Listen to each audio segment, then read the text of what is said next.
حضرت عبداللہ ابن عمر رضی اللہ تعالیٰ عنہ حضرت عمر کے صاحبزادے، مکہ مکرمہ میں ان کی قبر ہے۔ میں نے جب انہیں پڑھا تو مجھے ان سے بڑا پیار ہو گیا،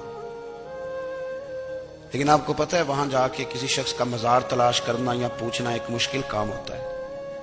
تو ایک دفعہ میں مکہ شریف میں حاضر تھا، تو ایک گاڑی والا ڈرائیور مجھے کہنے لگا کہ مولانا میں آپ کو جانتا ہوں، مجھے آپ سے محبت ہے، ایک بات بتاؤں آپ کو؟ میں نے کہا بتاؤ۔ کہنے لگے حضرت عبداللہ ابن عمر کی قبر دیکھنی ہے۔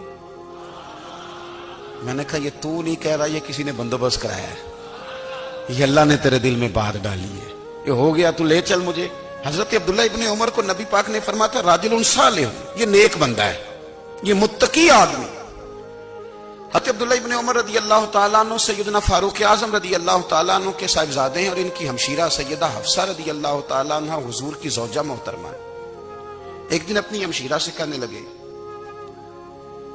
کہ نبی کریم صلی اللہ تعالیٰ علیہ وسلم گھر میں آئے نا، اور اگر حضور غم امت میں پریشان نہ ہوں، طبیعت کو حشاش بشاش دیکھو، تو ذرا پوچھنا تو صحیح حضور کا میرے بارے میں کیا خیال ہے، پوچھنا تو صحیح کہ کریم کی بارگاہ میں میرا کیا مقام ہے، میرے بارے میں حضور کیا فرماتے ہیں۔ اب بہن کو کام بتائے، اور بتائے بھی بھائی، اور پھر بہن وہ کام نہ کرے، یہ تاریخ میں ہوتا نہیں۔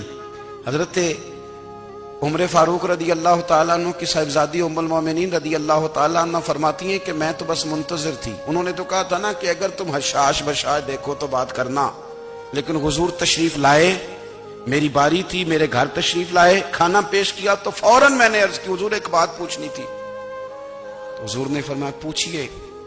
میں نے عرض کی حضور میرے بھائی عبداللہ ابن عمر کے بارے میں آپ کا کیا خیال ہے؟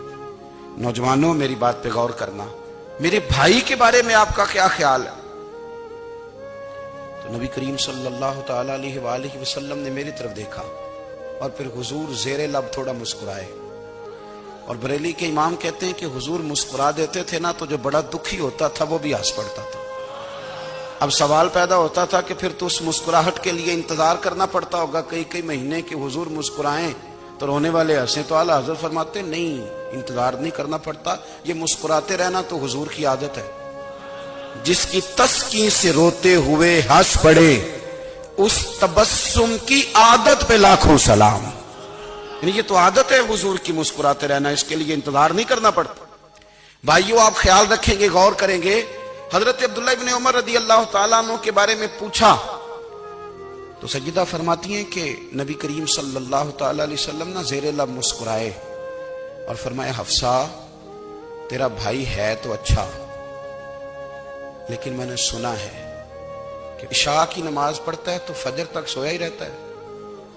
او نوجوانوں، 10 بجے تک سونے کی بات نہیں ہوئی، 9 بجے تک سونے کی بات نہیں ہوئی، 11 بجے اٹھنے کی بات نہیں۔ حضور فرمانے لگے میں نے سنا ہے کہ عشاء کی نماز پڑھ کے سو جاتا ہے اور فجر تک سویا ہی رہتا ہے، اسے چاہیے کہ تہجد کے وقت اٹھا کرے، اللہ کی بارگاہ میں حاضر ہوا کرے، آہوزاری کرے، سجدے کرے، عبادت کرے، اٹھتا ہے اور فجر میں جا کے اٹھتا ہے۔ حضرت جناب حفصہ رضی اللہ تعالیٰ عنہ کہتی ہے میں نے جناب عبداللہ ابن عمر کو پیغام دیا اور میں نے کہا میرے جوان بھائی سن، نبی پاک نے فرمایا ہے تو اچھا پر تہجد میں نہیں اٹھتا، نفل نہیں پڑھتا۔ او میری ملت کے جوانوں، مزہ نہیں آ جاتا جب ساری دنیا سوئی ہو، ساری دنیا، اور بستر بھی گرم ہو اور نیند بھی پورا غلبہ کر رہی ہو، اور اچانک گھنٹی بجے دماغ میں، آنکھ کھلے، گھڑی پہ نظر پڑے، 3:30 4 بجے کا پیغام گھڑی بتائے، اور کوئی چڑھتی جوانی والا اٹھ کے وضو کرے، اور جب وہ مصلی کھول کے بچھائے تو مدینے والے محبوب کہتے ہیں کہ ہر نماز پہ رب ثواب دیتا ہے، اور جو اٹھ کے تہجد کی نماز پڑھے اسے دیکھ کے تو رب مسکراتا ہے، جو اس کی شان کے لائق ہے، جو اس کی شان کے لائق، وہ مسکراتا ہے، خوش ہوتا ہے کہ میرا بندہ تہجد میں اٹھ گیا، وہ مسکراتا ہے۔ کاش ہماری صبحیں کبھی اپنے مالک کے نام ہو جائیں، کاش کے صبح۔ حضرت ابو الحسن رحمت اللہ تعالیٰ علیہ حضرت معاذ ابن جبل رضی اللہ تعالیٰ عنہ کے پاس بیٹھا کرتے تھے، فرماتے ہیں ان سے جو پیار بڑھا تو پھر میرا مصلی سے بھی بڑھ گیا۔ تابعی ہیں، فرماتے ہیں صحابی رسول سے محبت ہوئی تو ذکر سے بھی ہو گئی، پھر درود شریف سے بھی ہو گئی، محبت ان سے بڑی تو پھر اللہ نے مسجد کا پیار بھی بڑھا دیا۔ آپ فرماتے ہیں کہ میری ہر وقت طبیعت چاہتی تھی کہ بس اللہ اللہ کروں، بس اللہ اللہ کروں، بس نہ میں ذرا تھوڑی جان چھڑاؤں لوگوں سے، کوئی 10 منٹ ملے تو میں کچھ 4 نفل پڑھ لوں، میں تھوڑا سا نہ بچوں لوگوں سے، اور مجھے تسبیح ملے تو میں نہ کچھ 400-500 دفعہ استغفار پڑھوں، سبحان اللہ، الحمدللہ، اللہ اکبر، لا حول ولا قوت الا باللہ، میں نہ تسبیحات پڑھوں۔ فرماتے ہیں کہ بچے تھے گھر میں 6-7، غربت تھی، کام ملتا کوئی نہیں تھا، اور میں کام چور نہیں تھا، کام ڈھونڈتا تھا، پر اللہ کی قدرت کے کام نہیں ملتا تھا۔ فرماتے ہیں کہ میں نے ایک دن اپنی اہلیہ سے کہا کہ آج میں پھر جاتا ہوں کام ڈھونڈنے، تو میری بیوی بڑی فرما بردار تھی، پر اس دن نہ غربت کے ہاتھوں تنگ آ کے کہنے لگی آج نانا کوئی تو چیز لے کے آیا، تو مجھ سے بچوں کی بھوک نہیں دیکھی جاتی ہے، سب روگاں دا روگ محمد جس دا نام غریبی، کنڈ بلا کے لنگ جاندے نہیں دوست یار قریبی، آج نہ کچھ لے کے آیا تو میں بچے لے کے میکے چلی جاؤں گی۔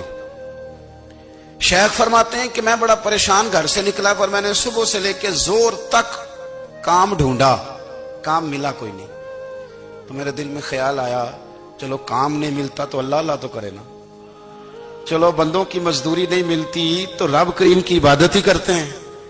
فرماتے ہیں کہ میں نے نا فرات کے پانی سے وضو کیا، نہر کے، شدید دھوپ تھی، ساتھ ریت تھی اور ریت تپ رہی تھی، میں نے اپنا رومال وہیں مصلی کے طور پر بچھا لیا، اور فرماتے ہیں کہ زور سے لے کر عصر تک نماز پڑھی، دھوپ بھی پورے زور پہ، پر میرے سجدے کا ذوق بھی پورے زور پہ۔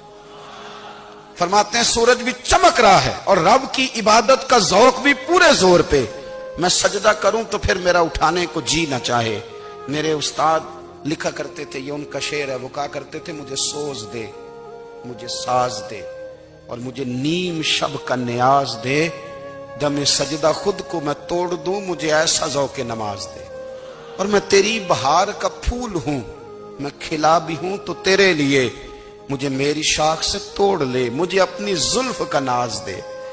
بھائی فرماتے ہیں کہ عصر تک میں نے نفل پڑھے، دل ڈھلنے لگا، عصر کی نماز پڑھی اور میں وہاں سے چلا۔ اب میں جب نکلنے لگا تو دل میں خیال آیا کہ چھوٹی چھوٹی دیواریں ہیں گھر کی، بغیر کچھ لیے جاؤں گا تو بیوی دور سے دیکھے گی تو شور کرے گی کہ پھر خالی ہاتھ آ گیا۔ کہتے میں نے اپنے اسی رومال میں جس پہ میں نے نماز پڑھی تھی نا، رومال میں کیا عقیدے پنجابی جسافہ کہتے ہیں، اسی میں نا میں نے کچھ ریت بھر لی کہ وہ دور سے دیکھے گی تو سمجھے گی کچھ لے کے آیا ہے، چلو جا کے اسے بتا دوں گا کہ آج پھر مزدوری نہیں ملی۔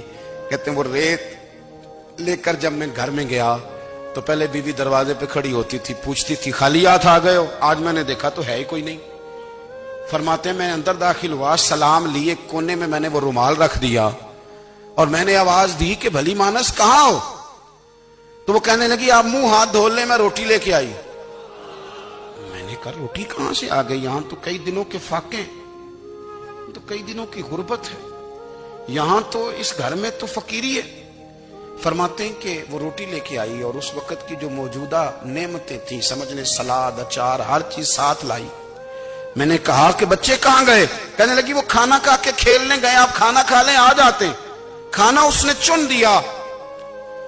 میں نے حیرت انگیز لہجے میں ساری نعمتیں اپنے دسترخوان پہ دیکھ کر کے بیوی سے پوچھا یہ کہاں سے آیا کھانا؟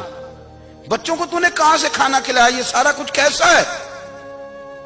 تو کہنے لگی پتہ نہیں آج آپ کس کریم کی مزدوری کرنے چلے گئے تھے، پتہ نہیں کس کریم کی، میرے گھر میں تو اتنی نعمتیں آئی ہیں کہ مجھ سے سنبھالی نہیں جا رہی، اتنا اناج ہے، اتنا گندم ہے، کس کریم کے دروازے آج چلے گئے تھے؟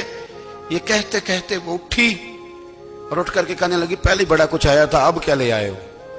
اور جا کر کے نا اس نے وہ ریت والا رومال کھولا، کہنے لگے میں تو لے کے آیا تھا ریت، تو میرے رب نے اسے بھی سونے اور ہیرے بنا دیا تھا۔